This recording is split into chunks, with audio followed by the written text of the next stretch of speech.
kita ada kereta lewat ya. Ini ada perlintasan kereta.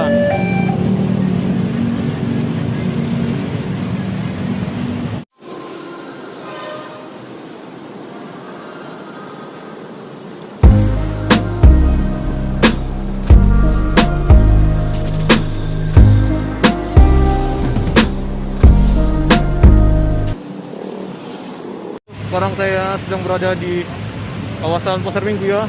Pasar Minggu berada di Jakarta Selatan. Nah, di samping saya bertepatan ada stasiun Pasar Minggu ya. Masuk dari situ, depan tuh ya. Nah, oke, ini adalah ada Ramayana sekalian sampingnya pasar ya. Dan ini adalah JPO terbaru ya yang dibangun pada saat itu. Oleh era zaman Gubernur Anies Baswedan ya. Nah, di sini juga ada terminal ya di sana. Nah, kita bisa lihat di sana ada terminal ya, yang ada papan tunjuk ya.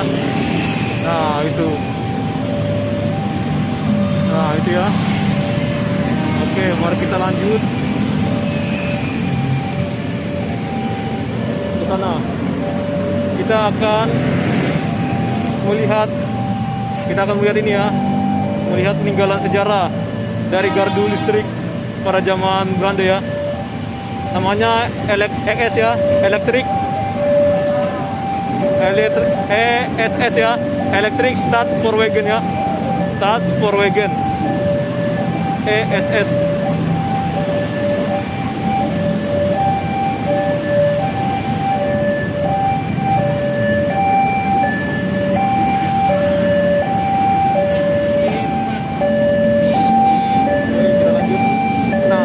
Kita ada kereta lewat ya.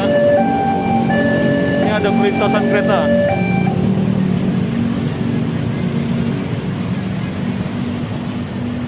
Lokasinya ada di depan sana ya. Kita lihat apakah saat ini masih ada atau sudah hilang ya. Oke, misi Pak. Iya Bang. Iya Pak. Oke. Dan sini juga bisa ya, sana ada polisi. Jadi kita harus mentaati peraturannya. Jangan sampai kita ditanyain atau dicegat oleh polisi di sana ya. Kita harus lengkap ya. Patuhi lalu lintas.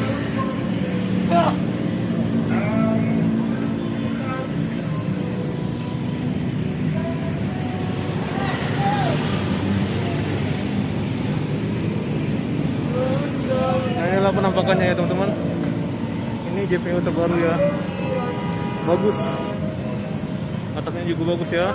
Dan motifnya motif oleh budaya Betawi ya. Nah, kalau kita jalan hati-hati ya.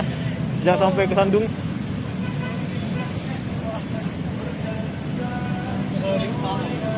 Nah, inilah ya yang kita cari-cari itu adalah ESS, Electric Staatspoorwegen ya.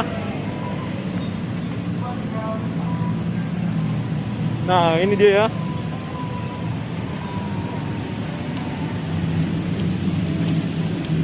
Ini dibangun. Bangun ini sudah ada sejak peresmian kereta rel listrik ya. Yang pertama pada 1925 ya. Semasa aktifnya bangunan ini berfungsi sebagai rumah peralatan penyimbang tegangan listrik ya. Walau ukurannya kecil dan mirip toilet, keberadaannya cukup penting, yaitu agar tegangan listrik yang ada di sepanjang lintasan KRL tetap stabil, agar optimal ya. Bangunan gardu beserta peralatannya di dalamnya dipasang setiap 5 km di sepanjang jalur kereta api ya.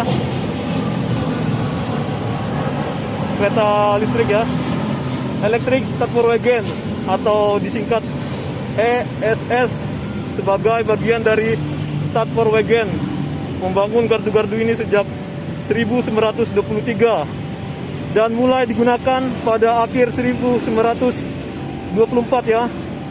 Karena dibangun pada zaman kolonial, gardu-gardu bersejarah ini hanya ada di jalur KRL peninggalan Belanda seperti Tanjung Priok, Kemayoran, Jatinegara, Tanjung Priok, Jakarta Kota, Jakarta Kota Manggarai, dan Manggarai Bogor. Nah, selama 51 tahun masa aktifnya, gardu listrik tersebut masih setia dipakai untuk menjaga kestabilan tegangan listrik ya, listrik KRL di Jakarta sekitarnya. Saat peresmian KRL pada KRL pertama yang dibeli sejak Indonesia merdeka pada 1976, gardu SS masih sempat digunakan. Baru pada periode 1977 sampai 1982 berangsur perusahaan Jabatan Kereta Api atau PJKA menggantinya dengan pembangunan gardu baru yang lebih modern ya.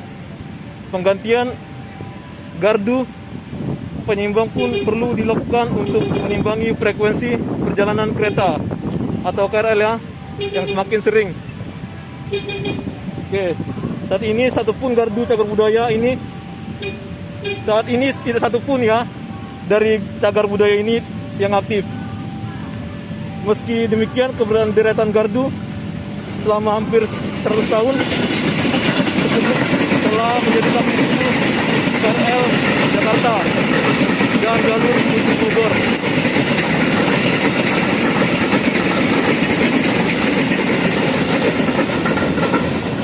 Nah, inilah teman-teman bentuknya ya. Bentuknya seperti toilet ya. Nah, seperti yang tadi itu keretanya ke arah Bogor ya. Ya, ke arah Bogor ya. Oke, demikianlah liputan saya di sekitaran Pasar Minggu mengenai peninggalan sejarah ya. Ini adalah suatu gardu kuno pada zaman Belanda yang mulai aktif secara utuh dipakai tahun 1925 ya.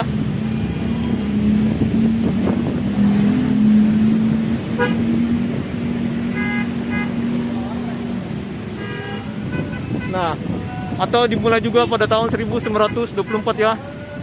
1924 bulan akhir ya. Oke. Secara totalnya dipakai tahun 1925. Oke, dibangun pada tahun 1923. Kayak beginilah ya sekarang penampakannya. Bangunan kereta yang mirip bangunan dari satu peralatan kereta pada zaman Belanda. Dan inilah peninggalannya ya sekarang ya. Nah, inilah bentuknya. Inilah gardu pada zaman Belanda ya. Oke, demikianlah penyampaian saya. Jangan lupa klik like, comment, share, dan subscribe. Bye. Depan kita ada polisi ya, kita harus hati-hati, harus taat kepada peraturan ya, supaya aman di perjalanan. Oke.